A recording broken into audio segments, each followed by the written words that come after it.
the chat that you can hear me. Somebody put something on the chat. Yes, You want me to start? You want me to ask, you want to ask questions? What is on the mind? Since time is running, it's 10:10 already. Hello, ma'am. Can you hear us? It's Shubhishi. Try a little harder, but no, I can't hear you. I'm sorry, Vache. Vaishnavi, please try saying something. Let me see if I can hear you. Ma'am, are we audible? Either. Are you both sitting in the same room under the same network? Yes. Both of you? Yes. Vaishnavi? Yes. Yes. Then probably your network has some glitch that's wobbling. Dr. Desai, can you say something so that okay, we both are audible to you. That's something to be taken care of then. Hi, Dr. Anita. I can, good morning. But why is it that I can't hear any one of you then? Thank you, Praveen. Thank you, Dr. Praveen. I totally understand that I am audible. So how do you want me to start? You want me to start with the introduction to the subject, or you will be putting in questions in the chat box since I'm not able to hear you at all? And I'm wondering why is it happening? Sure. Thank you, Dr. Praveen. Thank you, Dr. Pengili. Thank you so much. Right. So on this lovely Sunday afternoon, at least here in Delhi NCR, I see 34 persons already here. 34 people it means a lot to me. Why? Because it's a weekend and still there are people. So very good morning and thank you so much for trusting me with your time. Time is more important than money. If you agree, just put that in the chat box that yes, you agree with it. Yes, that's right, Dr. Praveen. People can put their questions in the chat box. Thank you, Amit. Hello, right. ma'am. Since I have been invited to talk on emotional intelligence, and that's the topic, leading with emotional intelligence, I would like to bring to your kind attention that this is my signature program also. Let me try and make you understand what is emotional intelligence in the simplest of the form. And it is using your emotion, and using your emotion like how? Using your emotion intelligently. In the chat box, and we will not get offended with the technical glitch. We are going to sail through it. We are going to make the maximum utilization of the time. Can you put that in the chat box that what is emotion for you? Anyone? What is emotion for you? Anyone? Is emotion something tangible that you can touch? Okay. Ability to express freely. Amit, thank you. Okay. Inner feeling. Fantastic. What else? No. And what would that no mean? Anyways, emotion is just a chemical released in the central brain. Yes, that's right. It is not really tangible. So what is emotion? Emotion is a chemical released in the central brain. The brain has 3 parts. Forget about all this lingo. You don't have to really care about how many parts the brain has. Where is this chemical produced? No. What you need to take care of is you cannot control the production of this chemical in your brain, and it gets secreted as soon as there is a trigger.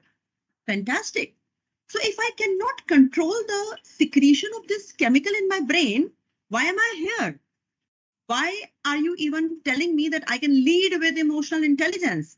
Well, it is because you can control the thoughts which move in your, or which appear in your brain after that emotion has been secreted, after that chemical has been secreted. Yes, Dr. Praveen, absolutely.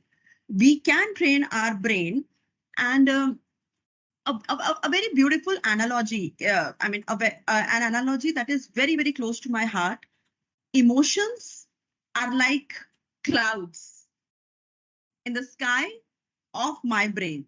So emotions are like clouds in the sky of my brain, I should only be watching these clouds, which are of different shape, different size, maybe a little dark blue, a little less blue, a gray if there is pollution like here in Delhi NCR.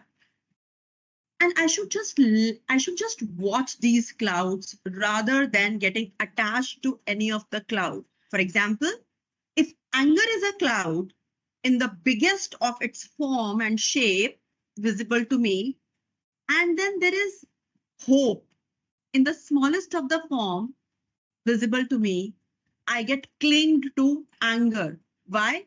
Because anger is something I'm trained to get attached to. Hey, he made me angry. And yes, I'm ruminating. I'm thinking about it, mulling over it.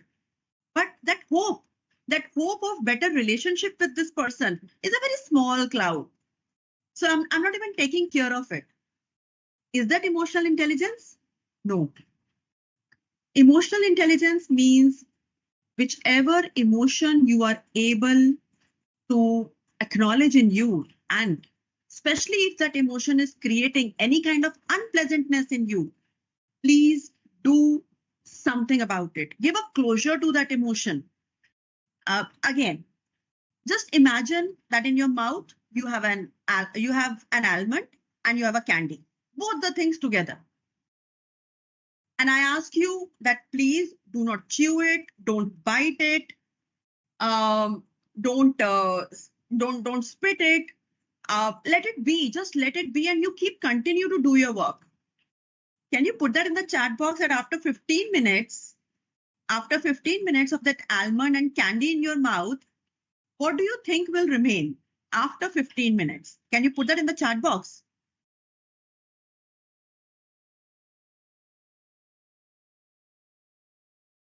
Almond, wow, the almond, yes, of course. Where will the candy go, by the way? Maybe nothing, Shubhishi. You are not supposed to eat it, chew it, spit it. So almond will remain. There is no supernatural power in you that it vanishes. Kaboom. No, it won't. Huh?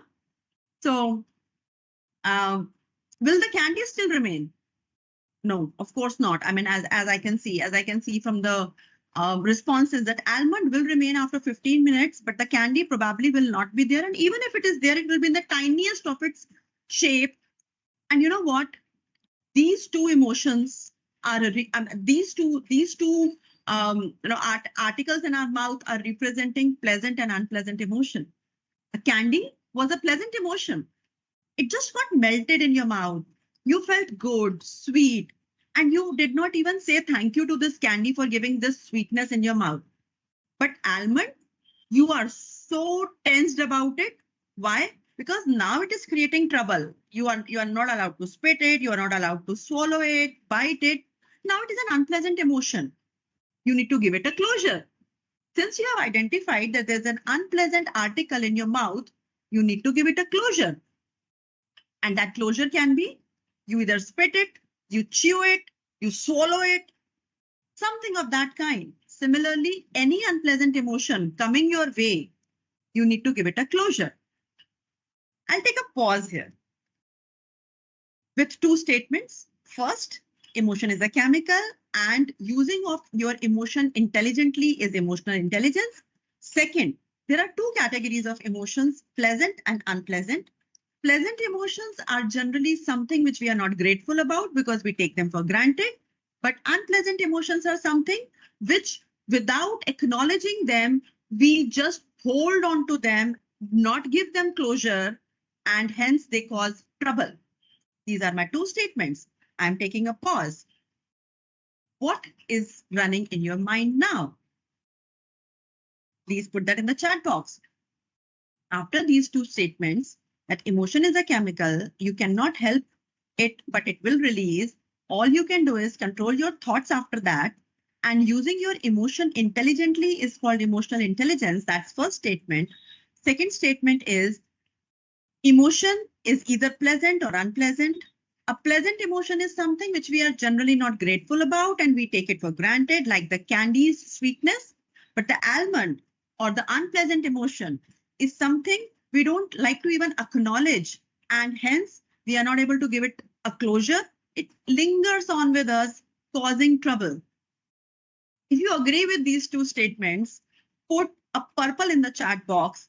And if you do not agree to both the statements or even one of the statements, put black in the chat box. Purple or black? Purple. All right, Dr. Dugesh, thank you. Purple. Oh, lovely. So Amit has put that purple dot. Huh? Right. Absolutely. Yes. So emotional intelligence also is trying to push you towards acknowledging and appreciating the goodness in your life. That's attitude of gratitude. And second, any unpleasant emotion, whenever there is a feel of unpleasantness, disturbance, confusion, anything which is not something that you are inviting, please take a pause. Figure out, what is it? Is it disgust? Is it sadness? Is it guilt? Is it remorse? Is it regret? Anything which is unpleasant, do acknowledge it. And whenever you acknowledge it, please acknowledge it in I. I am experiencing disgust. Not that the lecture did not go well and we all are experiencing disgust. No, that's not how you are going to be an EI practitioner, because emotional intelligence is your weapon first. So for example, if it is Suyog cannot be saying, hey, we all feel like this. If you want to be an EI practitioner, talk in terms of I and say, I feel like this. Address your unpleasant emotion, and then we'll see where is this unpleasant emotion arising from. I'm taking a pause and really inviting your questions. You can put that in the chat box since you all can hear me at least. I don't know why am I not able to hear any one of you. We'll check that later. Okay, so Vaishnavi has a question. How can students use emotional intelligence to learn from their mistakes and failures in a constructive way? Thank you so much, Vaishnavi. First of all, I learned one thing from CA students because I train the CA aspirants, and I learned one very beautiful statement from them. Dr. Chawla, it's not me who fails, it's my attempt that fails. So, number one, stop being judgmental to yourself. Stop giving labels to yourself. Hey, I am a failure. That's a label. Hey, I always make this mistake. That's again a label. Just be acknowledging of the behavior that you have exhibited, because that's the only fact. So for example, if I say, hey, my laptop never works at the right time. Well, that's not the case. But while today I am delivering a talk to NMIMS on emotional intelligence at 10:22 a.m., yes, I am not able to hear the voice from the other side. That's a fact. So answering your question in black and white, number one, please understand what was the reason of the mistake with anticipation. Do not let regret, remorse, or any unresourceful emotion come to you. In fact, if it is coming to you, you can just vent it out with one of your confidant too. So to have a sounding board is very important. For example, if Anju has a heavy heart and she has recognized it, she is acknowledging it, why can't Anju go to a sounding board? I mean, Anju also has friends. So let's say I call my sounding board and I say, hey, look, you know what? This is what is happening. And once I am able to express everything, I will feel better. So that's step one. If you feel that you have made a mistake, reach out to your sounding board, share everything with the person. And then now you are in a centered stage. You are in a stage wherein you have vented out every negativity, and everything is very well expressed in your head. So step two is now try and find out what is it that I can do differently next time so that my attempt doesn't fail. So number one, do not label yourself. And number two, reach out to your sounding board, express everything that's running in your head. That makes you in a centered stage. And now what you can do is, now you can reach to the trigger because of which whatever happened and see what is it that you can do differently next time so that the mistake isn't repeated. Does that answer your question? Yes, ma'am. Thank you so much. Vaishnavi, it's my pleasure. Any other question that you would like to shoot here? Ma'am, can you hear us now? Shubhishi, I'm so sorry. I'm not able to hear you. So you'll have to use a chat box. Okay. Yes, please. Put that in the chat box. Until the time the question is reaching me, utilizing the time, I would say, whenever there are two events, back-to-back events, and mostly, yes, in a day, we have multiple events. So, okay, now I have questions. And the question is, what motivated you to pursue a career in behavioral training and emotional intelligence? You want me to be honest? I would say universe conspired. I was a science student. My father runs a steel wire business, and he always wanted me to be a doctor because he wanted to be a doctor. He could not. And I have been a scholar most of the time, but in 12th, 60%. God knows what happened, but 60%. And that was the changing point of my life. I entered BCA, wasn't really happy with the IGNO part, and then happened BA, and then happened MBA. In MBA, I got to know, oh, there is a world of emotions also. That was way back in 2002. And ever since then, this subconscious mind of mine captured this idea of emotional intelligence. And wherever I went, as either as a faculty or as a corporate trainer or as a recruiter, wherever, I was always curious to understand the understand the nonverbal part, and then a lot of literature on emotional intelligence, and then everything just happened, Shubhishi, to be very honest. So universe conspired. Any objective test to measure EIPs? Absolutely. So there are paid and there are unpaid versions. Paid versions can be from 6seconds.org, from Thomas Assessment, from NLPCA, from TPCL, and various others. So they'll be ranging somewhere between 1,200 to 3,500 maybe. And then there are freewares available on the net. Although you get very limited information with the freeware, but at least you get a head start. You get a head start, and just in case you are looking for one assessment, Aditi can get in touch with me and I'll float that assessment, which she can float it further. No problem at all. Right? Does that give you some relief around the assessment part? Okay. How can college students begin to develop their emotional okay. I missed out on the question. How can college students begin to develop their emotional intelligence, and are there any specific habits which can help? Okay. Well, it is not only college students, Shubhishi or Vaishnavi.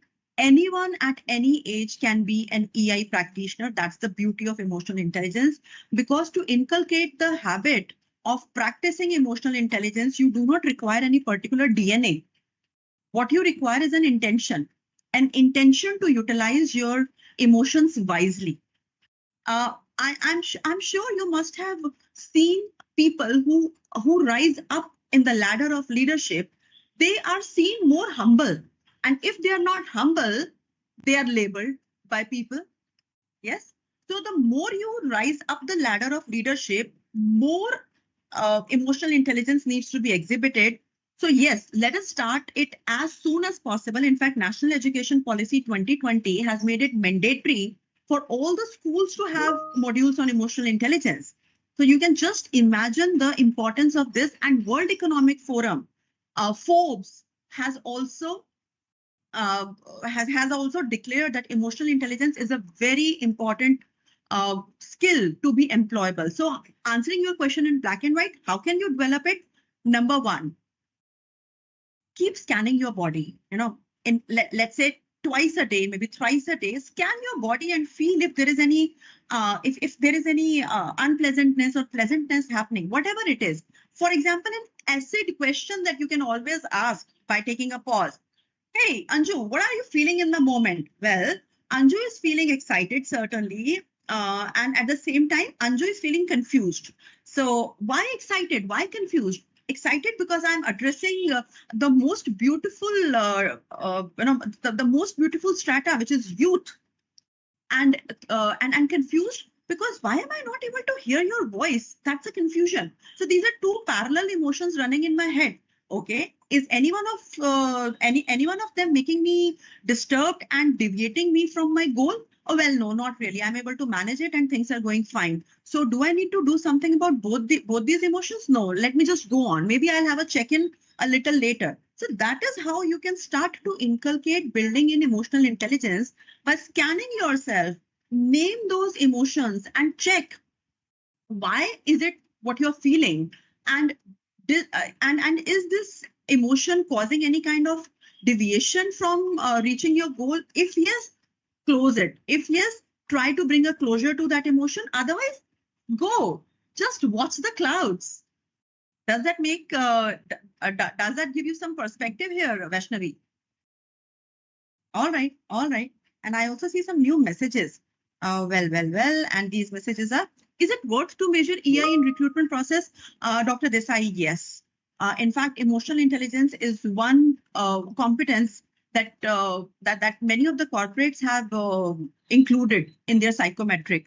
So this may not be a full-fledged part of their psychometric, but yes, certainly a portion. And one word of caution here, Dr. Desai.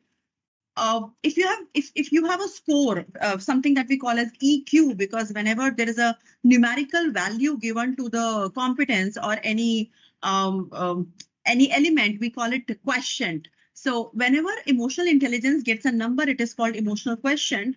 Do not rely on that number blindly. It is important for you to get in conversation with the person and give this person certain situations on various competences. For example, if the EQ says on resilience, that resilience, this person is 7.5 on a 10, and on empathy, this person is 4 on a 10. Oh, well, that is pretty much a dubious score. So we need to check. We need to delve into the conversation and check by giving situations and by calibrating the non-verbal language. That does this person really mean what he has stated in the assessment, or there is something which needs to be checked for the detour? Dr. Desai, does that give you some perspective?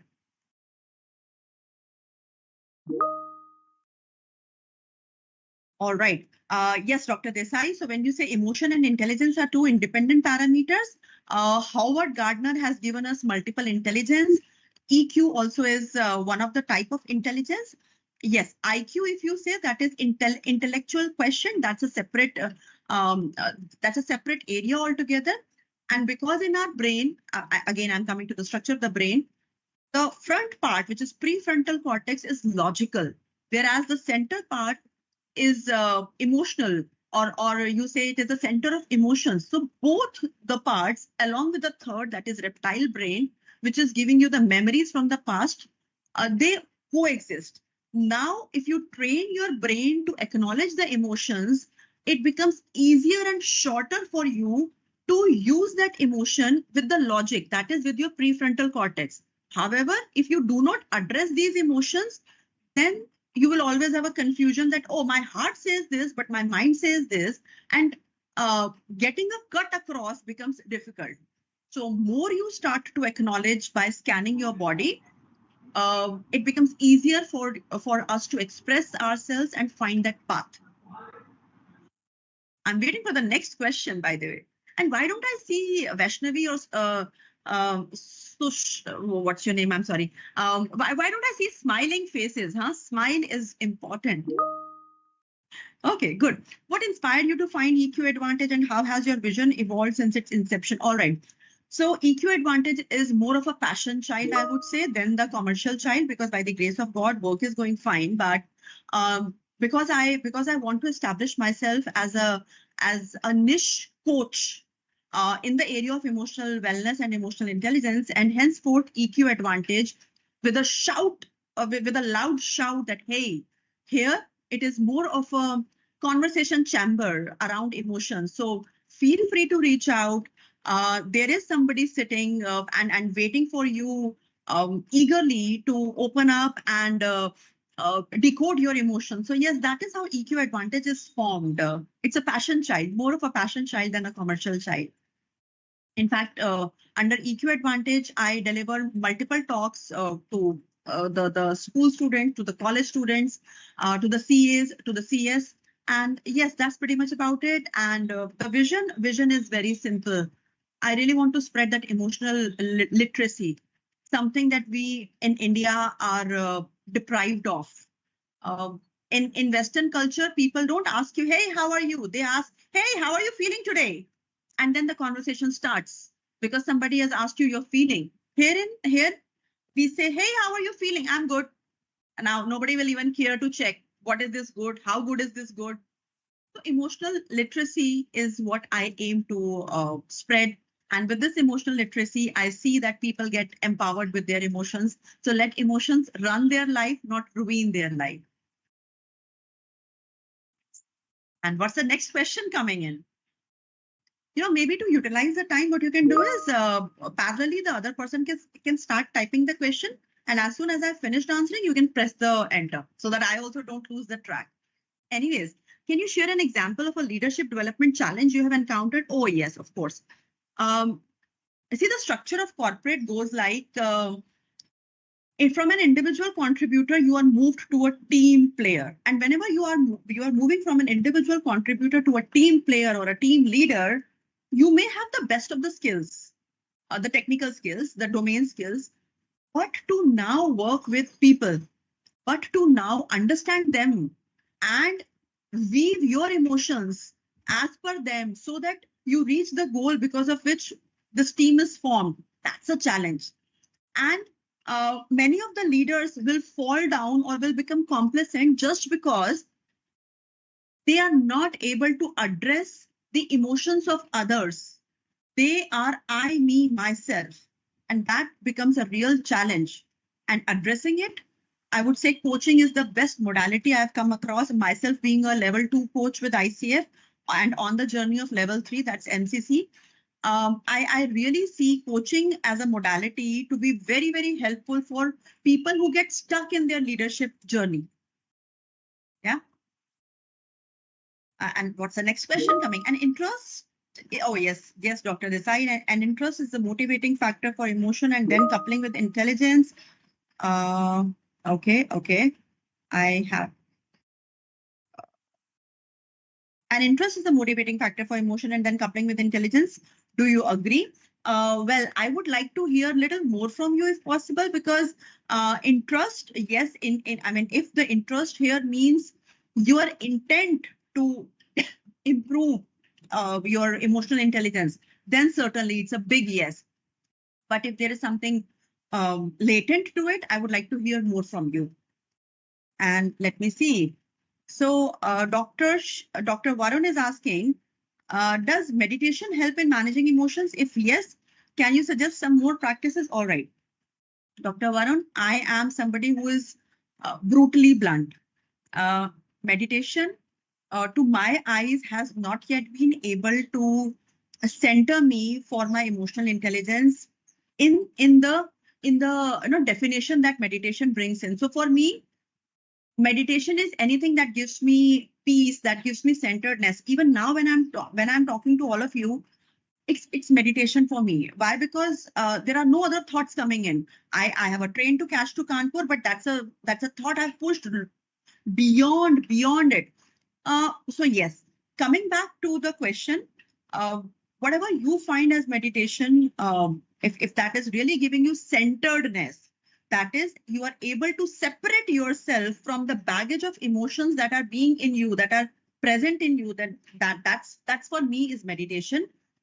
Yes. Does it help you in managing emotions? Well, for me, how does it help? And how can it help you? Because now you are detached to the baggage of emotions. So you are seeing those set of emotions as a fly in the room. So Anju may be sitting here, but now Anju has become a fly in the room, and because the emotional baggage is right somewhere here, now this fly is watching these emotions, and now this fly is laughing. Hey, this emotion doesn't even make any sense. I mean, sadness for something which happened 4 days ago, and after that you also have had a drink with your friend and have caught up with your friend over a coffee, or maybe with your peer. And you say that you're still sad. You really need to check, Anju. So the fly is telling me. So in short, be a fly in the room. Check the baggage that you are carrying and keep negating or accepting. Whatever you negate, great. whatever you accept as an unpleasant emotion still being present, now try to find out what is the closure. If you cannot give a closure, then you'll have to let it go for your sanity. And otherwise, it becomes difficult to, to have your cake and eat it too, not possible. So have that intent of maintaining your detoxification, maintaining your sanity, because you are a leader, because you are, you are somebody who has to take care of multiple other things, and you yourself own for you yourself as well. You are the leader. Okay, can you suggest some ways to convert rituals into emotions? Oh, are you, Dr. Desai, very humbly trying to reframe the question? Are you trying to say that the habits into emotion? Is that what your question is? And till the time Dr. Desai answers me, okay. Those things, let me see. Those things which you do it on a routine way too. Okay.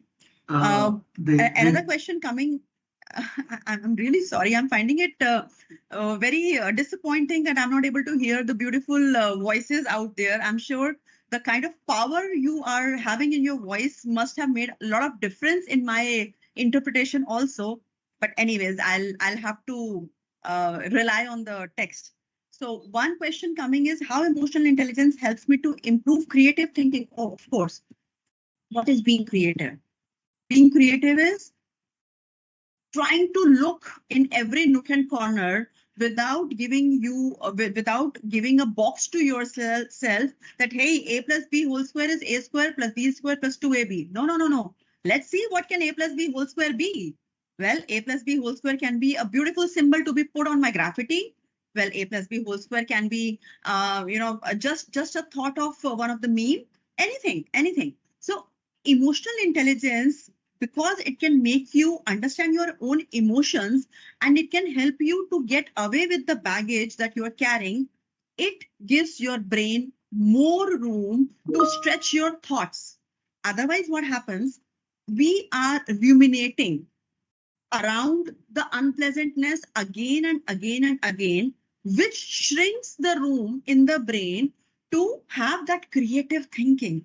Now, that is why it is said, in the morning, the first thing you should do after moving out of your door is look up in the sky, look around the trees, look that sun which is rising for a very simple reason.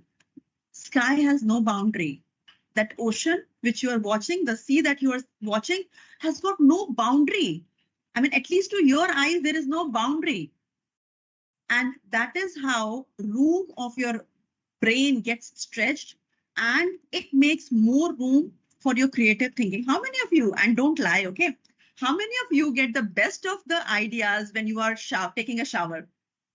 And how many of you get the best of the ideas of the day whenever you are relieving yourself? These are probably the two moments when there is nobody around us. And that's actually the time when my brain has a lot of space. But the sad part is, the moment we turn off the shower, the idea also slips.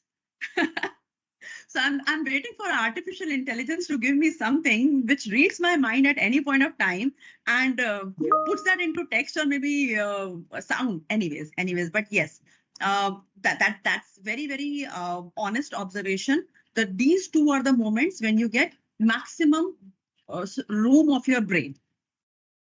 Next question. Okay, so rituals, you mean the mundane activities, right?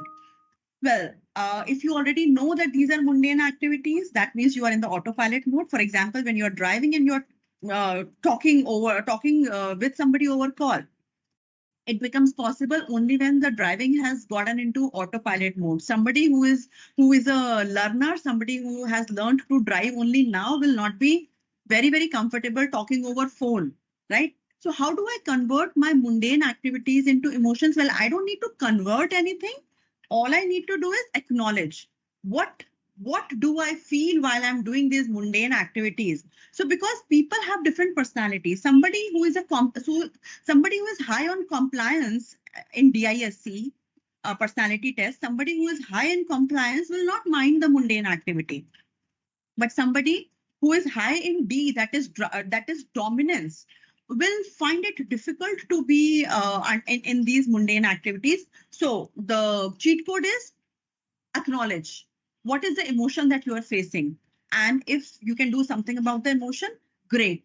If not, then you can always seek professional help if it is causing a lot of trouble to you. Vaishnavi, I read your next question, which is, how can EI help students improve academic performance and manage exam stress? Thank you so much for bringing in this question. Well, stress generally comes because of the fear and anxiety. Fear comes from the past. Anxiety comes from the future. Fear from the past is because you haven't had scored that well earlier, and the same fear you are carrying in the present. And anxiety is, what if it happens again? What if I am not able to prepare well? What if I'm not able to answer the questions really nicely? Or what if I'm not able to be the topper and Vaishnavi becomes the topper? So you see, this is what I advocate to most of the management students that I deal with. If your time management is working fine, and if you are spending some me time, if your time management is working fine, and if you're spending some me time, after having set some realistic goals. So 3 things. If your time management is working fine and you have your me time, after having set some realistic goals, or rather, let's say smart goals, then your stress is bound to decrease because you have your goal, you have your realistic goal in front of you. So for example, if I say, if I set a goal, I will be summarizing the book, The Emotionally Intelligent Coach, written by me in this 1 hour to all the students of NMIMS. Is that a realistic goal? No, because to summarize that book, I will have to set a context. I will have to bring you on the page of what coaching is, and then I can explain you. And then where is the purpose? The purpose of Fireside Chat gets defeated. So you need to have a realistic goal with respect to your ecosystem and with respect to your resources. Does that make sense? Time management, know your ecosystem, set you the realistic goal or smart goals, and your stress is bound to decrease, because the stress majorly comes when I have not defined something for me and I keep saying, hey, it is so difficult, it is so difficult. What is difficult? Well, the subject strategic management is very difficult. Okay, what is so difficult in strategic management? Everything. What everything? Really everything? So dig deeper and make your schedule, right? Okay. And okay, let me read this question. What are some ways students can practice leadership with emotional intelligence, whether in group projects, student organization, or part-time jobs? Okay. One thing I would like to bring to the notice of all here is, well, let me not generalize it, because that will be defeating my purpose. Many of us are trained in a manner to be strong, to be self-sufficient, to not get defeated. But is that a normal human being? Well, no. A normal human being does get defeated. A normal human being does feel like crying. A normal human being does require some help. And here I would say, do not shy away from seeking help. If you feel that communication with your seniors can help you, please go reach out. If you feel that the faculty can help you, please go reach out. But if you say that, I'll do it. It is not much of a big deal, because I have been always seen as the best presenter. Oh, what about ESG? Even if it is a new topic, I'm sure with the help of ChatGPT and with the help of Google Baba and Gemini and whatnot, I'll be able to make a great presentation and deliver it. Now, because you have already created a thought in your head that, hey, I am the boss, the superior, now becomes trouble. Tomorrow you have your presentation, you have neither managed your time, and tomorrow you have your presentation, you are doing something. And then you say, oh God, doesn't really look like me. doesn't really look like the product from me. Now what do? No, I can't seek help. No, I can't seek help because I'm the best presenter of the group. No, I can't seek help. Seek help. That's the bottom line. Whenever you need it, do seek help. Whenever you need it, do ask questions. Asking questions also is very important. Simply saying a yes, no doesn't help. Why I love Fireside Chat? For a simple reason that I do not have to come prepared with anything. You ask me questions, and because I have stored some information in my brain, because since childhood we are trained to store information as question answer. Chapter 1 complete? Yes, but when you have answered all the questions of chapter 1 right from class 1, so ask questions. That is important. Seek help, ask questions, and do not hesitate in being vulnerable to your team members. If you are not able to do something, if you are facing any kind of difficulty at personal front, please do let people know so that there is a solution. But do let people know timely. Don't let them know at the 11th hour. Then it becomes difficult for them also, and they also might feel they also will feel agitated and frustrated. Does that give you some perspective?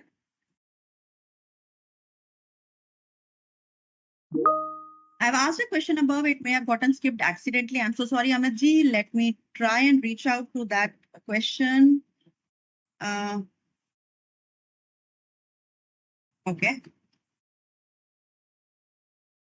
Probably this is the question. And the question goes like, I'm not able to read the question completely. Okay. If things don't go our way for a few consecutive bad days and we are on a doom streak, it's easy to believe that something is wrong with us and it's a downward spiral from there. Any tip or way or thinking we should shift in order to not even start going this road? Fantastic question here. A downward spiral is suicidal. And the beauty of emotions. The beauty of emotions is more you mull over, more you ruminate, more you think about one particular emotion, longer it will stay in your head. Okay. So one very simple technique that you can follow is, can you give that particular emotion or that defeat either a park or a tear off? Now, what do I mean? So, for example, my value is of timeliness. So, timeliness is something that I don't like to compromise with unless it is not in my control.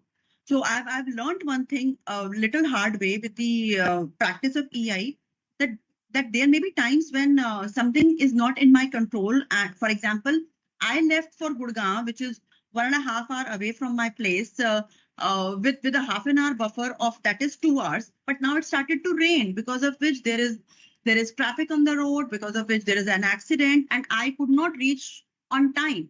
So ask me how would I have reacted or responded 10 years back? Oh, I would have actually palpitated. I would have been into sweat altogether. Oh, I'm not on time. I'm not on time. But now what do? I'll call up the person with the live location. See, this is the condition. I cannot be flying. Yes, at the max, what I can do is I can get connected online if that works for you. So utilizing the technology, utilizing all possible resources that you have, there will be a way out. So my answer to your question in black and white is, if things are going bad for consecutive days, do something differently. Do not do the same thing in the same manner, because then the result also will be same. Try to find out what is it that you can do differently. And yes, that is how your mind will shift from a blame or victim frame to outcome frame. I hope that gives you some perspective. And then there is a new message. Okay, thank you. What are the latest trends and research in the field of emotional intelligence? Well, emotional intelligence has been evolving, and in fact, people laugh these days. Oh, on one side, artificial intelligence, and on the other side, emotional intelligence. And answer of EI practitioner, not just me, multiple others. I mean, we are a community, of course. So we say that for artificial intelligence also, there are human brains. And in fact, somebody who is getting trained into putting the algorithms after the prompts in artificial intelligence.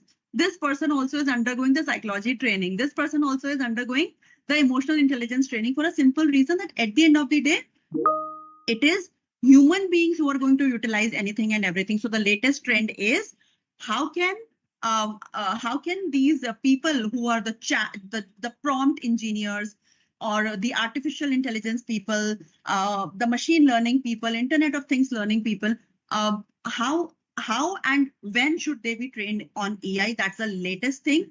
In fact, as I mentioned in the earlier minutes also, even in schools, teachers are being trained on emotional intelligence. FDPs are happening in corporates. A lot of MDPs, a lot of corporate trainings around emotional intelligence is happening. That's the recent one. And yes, did I miss on any question? Thank you, Amit. Thank you so much for acknowledging that.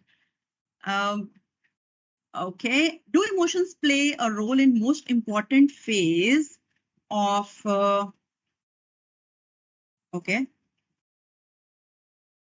It's not moving down.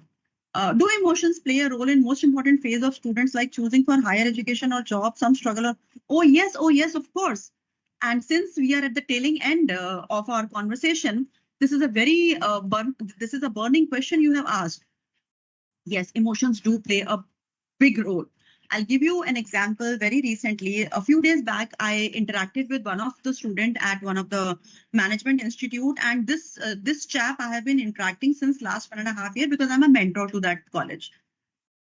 This happy-go-lucky chap has suddenly gotten into sadness. This happy-go-lucky chap is not talking much, is not bunking much, and I'm surprised. I'm not surprised. Surprised is a pleasant emotion. I'm shocked to see him getting into his cocoon. So I invited him for a cup of coffee and I asked him, first of all, I had to build a rapport with him because I wanted to extract some information from him. After having done that, I asked one question and I wouldn't name the person. Let's say the person is Chiku. So I said that, Chiku, what's going on in your mind? I see a drastic change in Chiku. The energy, the bubbliness has all gone. He took a pause from laughing because he was laughing only to give me a false impression that he is okay. And he stopped to laugh, became serious, slipped into his thinking mode and said, Dr. Chawla, you know, I think I've wasted my parents' money. It is 4th sem and I don't think I'm ready for placement.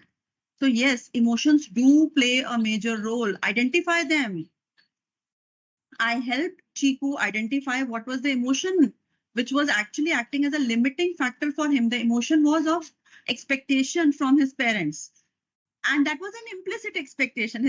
So when I probed him further, I said, Chiku, is it that you are getting regular calls from your parents saying that, hey, have you gotten into BlackRock? Have you gotten into CBRE? Have you gotten into this? So he said, no, I'm not getting any calls, but I feel pressure. And then I said, okay, what can you do about relieving this pressure? What do you want to do with this pressure? He said, I want to relieve this pressure. So how can you relieve this pressure? So he said, by appearing in most of the interviews. All right, so what are you doing about appearing in these interviews? Well, I'm not preparing at all. So what support do you need? Well, I will require support from the domain faculty and the placement officers. Why not reach out to them? And that should be the conversation. And if a student is not able to have it with himself, the placement officers are well trained. Then you have professional coaches to reach out to. So the faculty members are well trained in helping you navigate those emotions. Yeah. Anything else that I can help you with?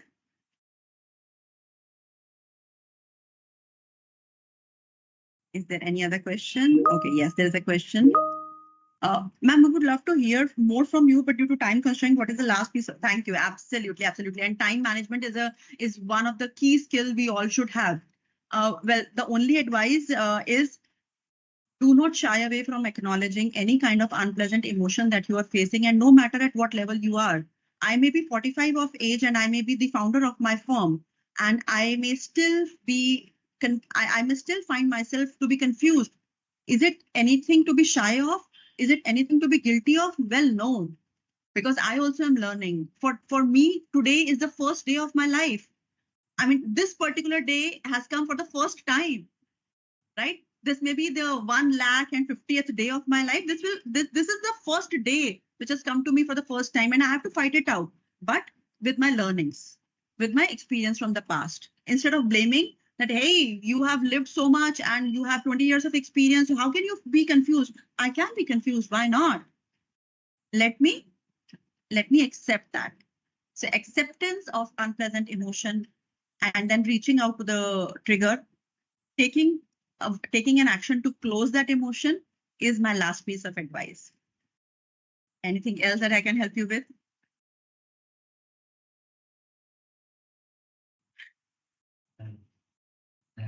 Great.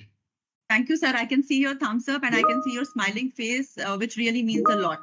Which really means a lot, because somebody of your credentials, candidature has stayed over this conversation. That means a lot for me. Thank you so much, sir.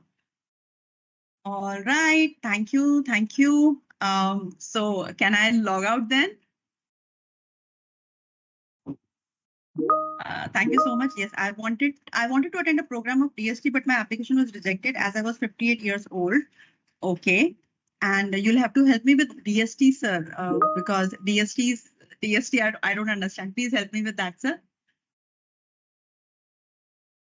Okay. Dr. Ramesh says a photo, of course. The Department of Science and Technology. And then I'm sure, sir, that you took it in a positive stride and you said, all right, at least I gave it a try. Something that was not in my control. It's okay. Accept it. Fantastic. So good to see the faces now, because it's the faces from which we draw our energy. Thank you so much. Thank you, everyone. And yes, let's take a picture and let's get connected on LinkedIn. Dr. Anju Chawla, you'll find me there. Are we taking a picture? Because I have a hard stop.